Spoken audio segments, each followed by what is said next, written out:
So this is app analytics now. What is that? Let's look at it. So it's under the admin console. For those of you who have the Pro, you'll be able to follow here. So analytics, find analytics. And this is where you see your analytics. Okay, so let me explain what it is. Right from the top, you can see that there are two tabs. So there are two sources.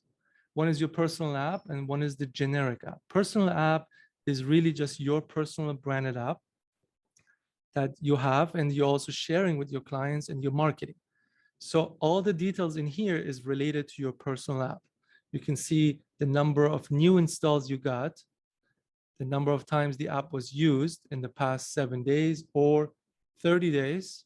So you can actually quickly go through this and see. So the number of installs and the number of times it was used.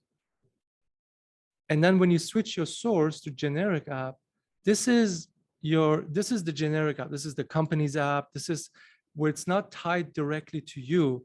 It could be on the Canadian Mortgage app. It could be some other enterprise apps we have. So it could be on those apps. And this is the data, the analytics on that, that's related to your profile. So here, for example, in 7 days, I've been viewed 67 times. And it's probably through the list, someone gone through it and looked at my profile. Once they tap on your profile, we register a link, click, or tap, I should say tap, new profile tab. And that's when people actually going into your profile and looking to research you.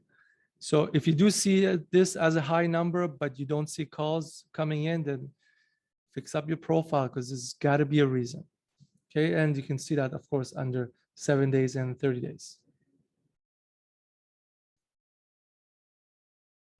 So if there are times where you are marketing heavily, you can actually come back to your app and see what you got on that day, whether it was a spike or not.